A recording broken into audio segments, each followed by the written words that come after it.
자, 250페이지부터 물권의 소멸이 나오죠. 소멸 원인 한번 쭉 보시기 바라고. 우측에 보시면 그냥 연습입니다. 목적물이 멸실되면 물권이 소멸되는데 등기할 필요는 없다. 왜냐하면 목적물의 멸실은 뭐가 아니죠? 법률행위가 아니니까. 그래서 땅이 없어지면 없어지는 순간 물권이 뭐가 돼요? 소멸되고, 건물이 무너지는 순간 건물에 관한 소유권은 없어진다. 소멸시효죠. 일단 용익 물권만 뭐에 걸려요? 소멸시효 걸리고, 기간은 몇 년이죠? 20년인데 유의하실 것은 교재 중간에 보시면 다만 전세권 해가지고 학설의 대립이 있어요. 근데 교재에 나와 있는 말이 맞아요. 근데 이렇게 전세권을 소멸시효 걸리는지 안 하는지 이렇게 학설을 기억하면 또 문제 풀 때 헷갈려. 이건 학설이니까 그냥 우리는 뭐예요? 용익 물권은 뭐죠? 소멸시효에 걸린다. 이렇게 기억하시면 되고, 따라서 20년 동안 행사하지 않고 방치하면 소멸되는데, 물론 소멸시효도 뭐가 아닙니까? 법률행위가 아니니까 20년이 되는 순간 등기하지 않아도, 말소 등기하지 않아도 물권이 뭐죠? 소멸되고요. 4번 물권의 포기는 단독행위죠. 법률행위다. 따라서 말소 등기를 해야 비로소 뭐가 돼요? 물권이 소멸된다. 이 정도고요. 그 다음에 넘겨보시면 중요한 게 나오죠. 물권의 혼동이 나옵니다. 혼동에 대해서도요, 시험 문제를 꼬박꼬박 내는 편이고요. 은근히 이게 좀 까다로울 수가 있어요. 왜냐하면 사례 문제로 출제되기 때문에 시간이 많이 걸릴 수가 있는데, 그래서 까다로울수록 우리는 어떻게 해요? 간단하게 확실하게 먼저 정리하고요. 교재 내용 안 읽어봐도 돼요. 읽어보시면 굉장히 어렵습니다. 일단 이런 얘기죠. 한 사람에게 2개 이상 권리가 존재해요. 근데 2개 이상 있는 권리 중에서 쓸모없는 것, 불필요한 것은 자동으로 소멸되는데, 이게 뭐죠? 혼동이라고 하는 거죠. 예를 들어서 전세권을 가지고 있던 사람이 중복해서 소유권을 갖게 됐다면 굳이 전세권을 가지고 있을 이유는 없으니까 소유권을 취득하는 순간 전세권은 자동으로 소멸되는데, 이게 뭐죠? 혼동이고요. 그럼 예를 들 수 있겠죠. 역으로 여전히 필요하다면 그때는 뭐 되지 않아요? 소멸되지 않습니다. 실제는 여러 가지가 있는데 우리 앞에 여기서 기억할 건 2가지입니다. 첫째, 소멸될 권리가 제3자 권리의 목적으로 되어 있을 때, 이런 얘기죠. 전세권을 가지고 있었는데요, 이 전세권에 뭐가 설정되어 있냐면 저당권이 설정되어 있어요. 근데 이 사람이 나중에 중복해서 소유권을 가졌다는 이유로 이 전세권이 만약에 소멸된다면 누가 피해를 봐요? 저당권자가. 따라서 전세권에 저당권이 설정되어 있다, 소멸될 권리가 제3자 권리의 목적이면 소멸되지 않습니다. 그러나 이 사람은 계속해서 뭘 가져요? 전세권을 갖는 거죠. 그 다음에 2번째는 소멸될 권리보다 후순위 권리가 존재하는 경우죠. 예를 들어서 1순위가 전세권이었고요, 2순위가 저당권이에요. 이런 상태면은 경매가 되면 전세권자가 받고 남는 게 있으면 누가 받아요? 저당권자가 받겠죠. 근데 만약에 전세권자가 소유권을 취득했다는 이유로 전세권이 없어지면 얘가 순위가 뭐가 돼버려요? 승진되니까 얘가 돈 다 가져가거든요. 전세권자 뭐죠? 큰 피해를 봅니다. 따라 이때는 전세권이 뭐 되지 않아요? 소멸되질 않아요. 소멸될 권리보다 뭐가요? 후순위 권리가 있는 경우죠. 자, 갑이라는 사람이요, 주택 임차권을 가지고 있어요. 이 사람이 인도받았고 주민등록도 했고 확정일자까지 했거든요. 그리고 나서 을 앞으로 뭐가 설정되냐면 저당권이. 그러면 경매가 되더라도 갑은 뭐 되잖아요? 소멸되지 않고요. 또 만약에 배당을 선택하더라도 갑이 받고 남는 게 있으면 누가 받아요? 을이 받는 거잖아요. 근데 만약에 갑이 소유권을 취득했다는 이유로 주택임차권이 소멸된다면 난리 나겠죠. 소멸될 권리보다 뭐가 있으면요? 후순위 권리가 있으면 혼동으로 뭐 되지 않습니까? 소멸되지 않습니다. 마지막 기억할 것은 점유권, 광업권은 권리의 성질상 뭐 되지 않죠? 혼동되지 않는다까지 기억하면 되고요. 이 정도면 되겠죠? 간단하죠, 그죠? 항상 뭐죠? 단순하게 기억하시는 것이 문제 풀 때 편합니다. 자, 이거 가지고 이제 연습을 해볼게요. 263페이지 오시면 15번 문제 좀 풀어볼게요. 263에 15번. 혼동으로 인해 밑을 친 권리가 확정적으로 소멸하는 경우 1번 지상권자가 지상권이 설정된 토지의 소유권을 단독 선속했어요. 원래 가지고 있었던 권리는 뭐예요? 지상권이고 뭘 갖게 됐어요? 소유권. 지상권 쓸모없죠? 따라서 어떻게 지상권은 자동으로 소멸되고요. 답은 뭐죠? 1번인 거죠. 2번 저당권의 목적물을 저당권자가 매수하였으나 그 매매계약이 원인무효래요. 저당권을 가지고 있던 사람이 중복해서 뭘 가지면요? 소유권을 가지면 저당권 없어지겠죠. 근데 이 사람 소유권 가졌어요? 못 가졌어요? 못 가졌죠. 원인무효잖아요. 따라서 소유권은 못 가졌으니까 저당권은 뭐 되잖아요? 소멸되지 않고요. 3번 저당권이 설정된 부동산에 가압류 등기된 후 그러면 먼저 뭐가 설정돼 있었어요? 저당권이. 그리고 나서 뭐가 됐어요? 가압류가 된 거죠. 된 후 그 저당권자 그 부동산의 소유권을 취득했어요. 그러면 저당권은 뭐 되잖아요? 소멸되지 않아요. 왜요? 소멸될 권리보다 뭐가 있어요? 후순위 권리가 존재하니까. 이해되시죠? 그죠?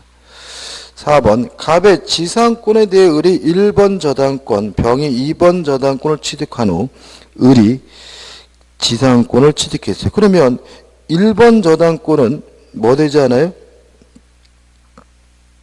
이게 이상한데 줄이 좀 잘못 쳐져 있는 것 같은데? 그죠? 줄이 그죠? 해설이 볼까요? 해설은 4번이 없네.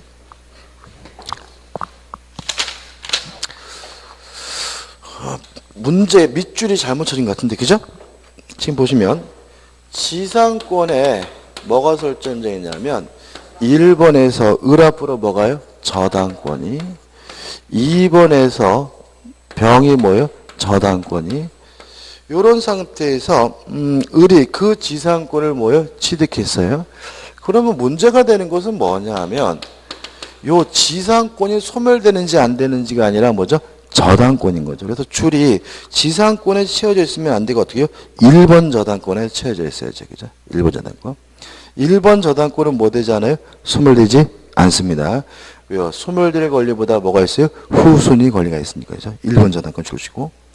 5번 주택 임차인이 대항력 및 우선 변제권이 있는 임차권을 취득한 다음에 그 주택에 제3자의 저당권이 설정되는 이것도 줄이 잘못되어 있죠.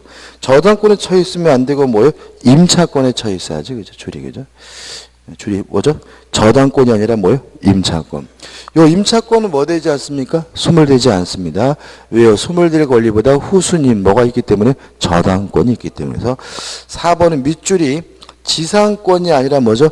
1번 저당권에 채워져야 되고요. 5번도 밑줄이 저당권이 아니라 뭐예요? 임차권에 채워져야 말이 되는 거 좀 주의하시기 바랍니다. 이게 보면 제가 이렇게 저도 원고 작업해 보면 밑줄이 자꾸 없어지더라고요. 이게 그 한글이 제가 예를 들어서 2014년 거 가지고 원고 작업을 했는데 편집하는 쪽이 만약에 2017년짜리 한글로 원고가 가면 밑줄이 없어져 버려요. 버전이 안 맞아가지고. 이거 한글도 좀 그렇죠, 그죠? 그래서 아마 이게 나중에 하다 보니까 오류가 있었던 것 같아요. 그 다음에 이제 한 장을 넘겨보시면 265페이지에 뭐가 나오죠? 점유권이 나옵니다. 그죠? 점유권 일반에서 점유제도 2번 점유권에서 1번 점유와 점유권 2번 점유권과 본권 그 다음에 쭉 나오는데 일단 뭐 의의는 간단하죠. 이런 얘기죠. 사실상 지배를 하고 있으면 훔쳤든 뺏었든 당연히 인정되는 권리가 뭐죠? 점유권이고, 항상 조심할 것은 요 사실상 지배를 정당화시켜지는 이유들을 우리가 뭐죠? 본권이라고 하고, 물론 본권의 가장 대표적인 것은 뭐죠? 소유권이다. 그래서 제가 안경을 쓰고 있으면 저는 이 안경에 대해서 뭐가 있어요? 점유권이 있고, 제가 안경을 쓰고 있는 이유는 돈 주고 샀기 때문에 정당화시켜준 이 본권은 뭐가 돼요? 소유권인 거죠. 근데 만약 제가 이 안경을 훔쳤어요. 훔쳤더라도 사실상 지배를 하고 있으니까 뭐가 있는 거예요? 점유권이 있는 거고요. 다만 훔쳤기 때문에 정당화시켜주는 이유인 본권, 뭐는 없는 거죠? 소유권은 없는 거죠. 그래서 우리가 항상 점유권에 대해서는 공부를 해보면은 별거 아닌 것처럼 느껴져요. 근데 공부를 많이 하셔가지고 어느 정도 실력이 된 후에 문제를 풀면 자꾸 점유권에 관한 문제를 틀리는 경우가 있어요. 왜 그러냐면 자꾸 점유권을 풀면서 소유권을 떠오르시는 거야. 문제가 원래 어떻게 그렇게 꼬셔요. 그래서 우리가 점유권과 소유권, 본권은 뭐죠? 전혀 별개의 문제니까 점유권에 관한 문제를 푸실 때 소유권은 생각도 하지 마셔야 되고요. 그 다음에 점유의 개념에서 1번 의에서 사실상 지배가 뭐냐는 일반적인 내용 한번 읽어보시기 바라고, 넘겨보시면 요건 해가지고 사실상 지배가 성립하기 위한 요건들이 나와 있는데 쭉 읽어보시되 상식적인 거니까 제가 설명드리지는 않아요. 그 다음 이제 2번에서 뭐가 나오냐면 점유의 관념화가 나오죠. 그럼 이런 거죠. 훔쳤든 뺏었든 이유도 묻지 않고 당연히 인정되는 권리가 점유권이니까 사실상 지배와 점유권은 일치돼야 됩니다. 다만 이것이 예외적으로 불일치되는 경우가 있는데 이걸 뭐라 그러냐면 점유의 관념화라고 한다. 그죠? 그럼 여기서 이제 우리가 점유권과 사실상 지배가 불일치되는 경우니까 두 가지 힘을 알 수 있어요. 첫째는 사실상 지배를 하고 있는데도 불구하고 점유권이 인정되지 않아서 불일치되는 경우가 있을 거고요. 반대로 사실상 지배를 하지 않는데도 불구하고 점유권이 인정이 되기 때문에 불일치되는 경우도 있을 텐데, 사실상 지배를 하는데 점유권이 없는 경우를 우리가 점유보조자라고 하는 거죠. 그 교재 점유보조자에서 195조가 나오죠. 제가 읽어보면 가사상, 영업상, 기타 유사한 관계에 의하여 타인의 지시를 받아 물건에 대한 사실상의 지배를 하는 때는 그 타인만을 점유자로 한다. 이렇게 나와 있거든요. 여기서 우리가 가사상이란 말 속에서 가정부나 파출부를 떠올리면 되고요.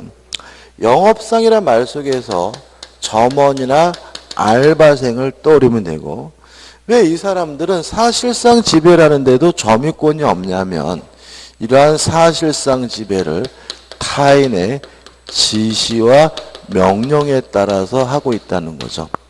그래서 결국 이렇게 되는 거죠. 가정부나 점원처럼 타인의 지시와 명령에 따라서 사실상 지배하고 있는 경우에는 그래도 뭐가 없어요? 점유권이 없는데, 이런 사람이 누구죠? 점유보조자다. 이렇게 되고요. 내용은 간단합니다. 점유보조자는 사실상 지배를 하고 있기 때문에 자력구제권은 인정이 돼요. 그렇지만 점유권은 없기 때문에 점유권에 기한 물권적 청구권인 점유보호 청구권은 행사할 수가 없고요. 점유권이 없다라는 말은 점유자가 아니기 때문에 물권적 청구권의 상대방이 될 수가 없는 거죠. 왜냐하면 물권적 청구권 상대방은 반드시 뭐 해야 돼요? 점유자여야 하는 거죠. 다 한 겁니다. 이제 의가 나와 있고요. 우측에 보시면 요건이 나오는데 요건은 뭐 중요한 건 아니에요. 한번 쭉 보시고 우측 박스에 이제 점유관계 성립 여부가 문제되는 경우가 나오는데 일단 법인과 대표기관은 의미 없는 거니까 신경 쓰지 마시고요. 나머지인데 1번 부부가 나오죠. 처가 점유 보조자냐 요 문제에 대해서 처는 점유 보조자가 아니라 점유자다. 그죠? 이게 판례인데 왜 이런 판례가 나오냐면 요것 때문에 그래요. 이거. 자, 이런 문제입니다. 처에게 아파트를 넘겨달라고 소송을 제기했어요. 그랬더니 그 처 스스로가 자신이 점유 보조자임을 뭐 한 거예요? 주장한 거죠. 왜냐하면 점유 보조자라면 그 처에게는 뭘 행사할 수 없어요? 반환 청구를 행사할 수가 없으니까. 이 문제에 대해서 우리 판례는 처는 점유 보조자가 아니라 점유자이기 때문에 처에 대한 물권적 종유권 행사가 적법하다라는 내용이에요. 다시 말하면 처는 뭐가 아닙니까? 점유 보조자가 아니고요. 점유자고 따라서 처를 상대로도 물권적 청구권 행사가 가능하다는 거 꼭 기억해 두셔야죠. 그 다음에 두 번째 3번인가요? 자기 소유물이죠. 자신의 소유물에 대해서도 점유 보조자가 될 수가 있습니다. 왜냐하면 소유권과 점유권은 별개거든요. 따라서 소유권이 있든 없든 간에 타인의 지시와 명령에 따라서 사실상 지배를 하고 있다면 뭐가 되는 거죠? 점유 보조자가 되는 거죠. 그래서 교재에 나와 있는 것처럼 어린 아이한테 엄마가 장난감을 사줬어요. 그러면 그 장난감은 누구 거죠? 아이 거죠. 그죠? 엄마가 2년간 대여하겠다가 아니잖아. 아이고 우리 이쁜 딸하고 준 거잖아요. 따라서 그 아이에게 뭐가 있어요? 소유권이 있긴 하지만 그 물건을 결국은 엄마의 지시와 명령에 따라서 뭘 해야 돼요? 지배를 해야 되니까 뭐가 되는 거죠? 점유 보조자가 되는 거죠. 효과입니다. 효과는 요거죠. 자력구제권은 있지만 점유 보유증구권도 없고 물권도 조구리 상대방이 될 수가 없다는 거 정도만 기억하시면 되고요. 넘겨보시면 복잡한 내용이 나왔는데 한번 읽어보세요. 그죠? 읽어보시다 이거 중요한 거 아닙니다. 그죠? 그 다음에 바로 2번 간접점유로 갑니다. 일단 간접점유는 뭐냐 하면 사실상 지배를 안 하는데도 불구하고 점유권이 인정되는 사람이 누구냐면 간접점유자죠. 그럼 간접점유자가 누구냐? 법조 보면 알 수 있죠. 194조입니다. 지상권, 전세권, 질권, 사용대차, 임대차, 임치, 기타의 관계로 다른 말로 하면 어떤 이유든지 간에 타인으로 하여금 물건을 점유하게 한 자는 간접으로 뭐가 있어요? 점유권이 있다. 이렇게 되는 거죠. 그러면 타인으로 하여금 물건을 지배시키고 있다는 말은 사실상 지배를 안 한다는 얘기고요. 간접으로 점유권이 있다는 말은 그래도 뭐가 인정된다는 얘기예요? 점유권이 인정된다는 얘기고요. 간접 점유자의 가장 대표적인 예가 누구죠? 임대인인 거죠. 그럼 이렇게 되는 거죠. 임대인처럼 자신의 물건을 타인에게 지배시키고 있기 때문에 사실상 지배를 안 하는데도 점유권이 인정되는 사람이 누구죠? 간접 점유자다. 이렇게 이해하시면 되고 내용은요. 점유보조자하고 정반대죠. 사실상 지배를 안 하고 있기 때문에 자력구제권은 없습니다. 그렇지만 점유권은 있기 때문에 점유권에 기한 물권적 충구권인 점유 보호청구권 인정이 되고요. 또 점유권이 있다는 말은 점유자라는 얘기니까 물권적 청구권의 상대방이 되는 거죠. 그래서 우리가 아까 물권적 청구권의 상대방은 점유자인데 직간접을 불문한다. 이런 말이 나왔고요. 실제로 우리가 앞으로 점유와 관련된 것은 항상 직간접을 불문해요. 항상. 아까 선의 취득할 때 양도인도 점유자잖아요. 직간접을 불문해요. 양수인도 인도받아서 뭘 해야 돼요? 점유해야 되잖아요. 그것도 뭐예요? 직간접을 불문해요. 또 우리가 다음 주에 취득시효 하는데 20년 동안 타인의 토지를 점유하면 그 점유도 뭐예요? 직간접을 불문해요. 그 다음에 유치권자도 반드시 점유해야 되거든요. 이것도 뭐예요? 직간접을 불문해요. 왜 그러냐면 간접 점유자도 뭐이기 때문에요? 점유자이기 때문에. 그래서 앞으로는 항상 직간접을 불문하는 거고요. 간접 점유자에게 인정되지 않는다는 것은 10중 8구 다 뭐가 돼요? X가 된다는 거 조심하시기 바랍니다. 교재 보시면은 의 나와 있고 요건 복잡하게 나오는데 요건은 몰라도 되는 부분이죠. 한번 읽어보시면 되고 우측에 보시면 이제 효과에서 내용이 나옵니다. 그죠? 내용이 나오는데 한번 생각을 좀 해보죠. 효과. 자, 예를 들어볼게요. 갑이라는 사람이 자신의 건물을 을에게 임대를 했어요. 갑이 임대인이고요. 을이 임차인이란 말이죠. 그러면 이제 이 건물에 사는 사람은 을이겠죠. 따라서 임차인 을은 당연히 뭐예요? 점유자인 거죠. 근데 문제는 갑도 임대차 계약에 의해서 을에게 점유시키고 있으니까 갑도 뭐예요? 간접 점유자다. 이렇게 되는 거죠. 여기서 문제가 생깁니다. 어떤 문제가 생기냐면 하나의 물건에 갑에게도 점유권이 있고 을에게도 뭐가 있어요? 점유권이 있으니까 두 사람의 점유권이 충돌할 수가 있어요. 누구의 점유권이 더 세냐면요. 임차인의 점유권이 더 셉니다. 따라서 을은 자신의 점유권을 갑에게 행사할 수가 있어요. 그렇지만 갑은 을에게 자신의 점유권을 행사할 수가 없어요. 이런 얘기겠죠. 을이 퇴근하고 와서 집에 와서 보니까 집주인 자빠져 누워있어요. 그럼 을은 자신의 점유권을 이유로 갑에게 나가라고 할 수는 있는 거죠. 그렇지만 갑은 자신의 점유권을 가지고 을에게 나가라고 요구할 수는 없는 거예요. 그럼 결국은 간접 점유자도 점유권이 있고 점유보호충고권이 있다 하더라도 이거를 누구한테는요? 점유자에게는 직접 점유자에게는 뭐 하지 못해요? 행사하지 못하는 거죠. 결국은 이 점유조청권은 누구한테만 행사할 수 있는 거예요? 제3자에게만 행사할 수 있다는 얘기가 되는 거죠. 어떤 얘기냐? 을이 살아야 될 요 집을 병이 불법으로 침탈을 해서 지가 살고 있다면 갑에게도 뭐가 있어요? 점유권이 있으니까 병에게 점유권을 이유로 뭐 할 수 있다는 얘기예요? 반환 청구할 수가 있다는 얘기죠. 여기서 조심할 점은 이 집에 살아야 될 사람은 병도 갑도 아닌 을이라는 점이죠.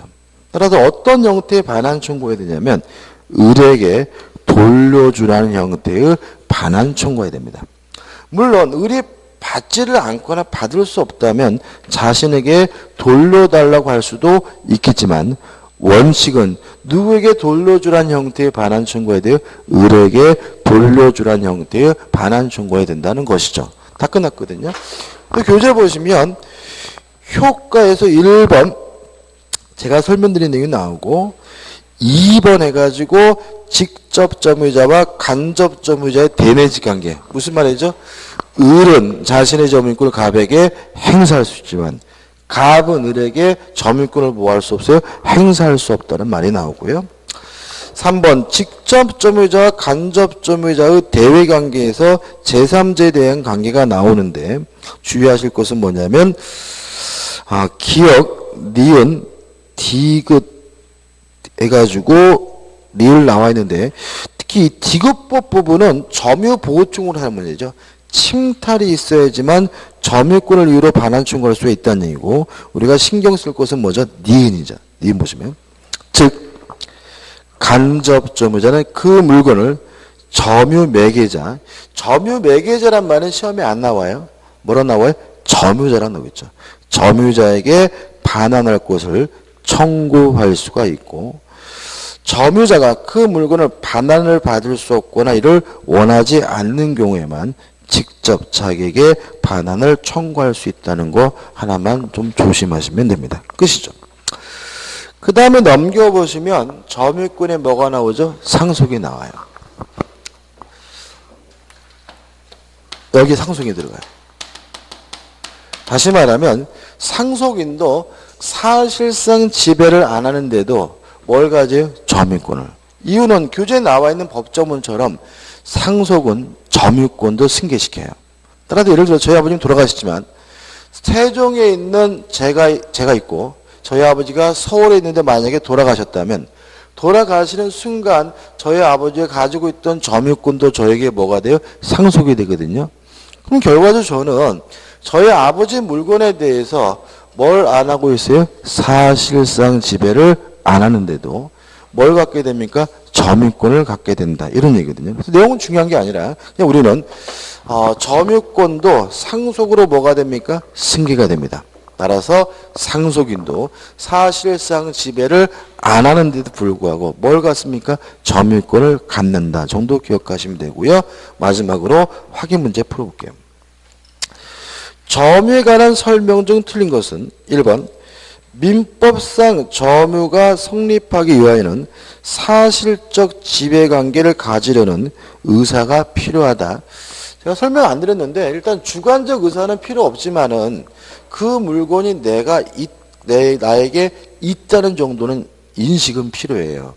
이 사실적 지배관계를 가지려는 의사를 뭐라 그러냐면 소지의사라고 해요. 무슨 말이냐 이런 얘기입니다. 누가요 조그만 쪽지에다가 민법 선생님 나가 디자르게 적어가지고 제 뒷주머니에 넣었어요. 그러면 제 뒷주머니니까 저의 사실상 지배하에 있는 거죠. 근데 제가 요 쪽지에 대해서 점유권 행사하려면 최소한 그 쪽지가 저에게 있다는 사실을 알아야 되잖아요. 있다는 사실도 모르고 있다면 실질적으로 뭘 행사할 수는 없어요? 점유권 행사할 수는 없는 거예요. 따라서 저에게 요 물건을 가지려고 하는 의사, 소지 의사는 필요하다는 게 뭐죠? 통설이고요. 1번 같은 건 내지는 않습니다. 이런 거는.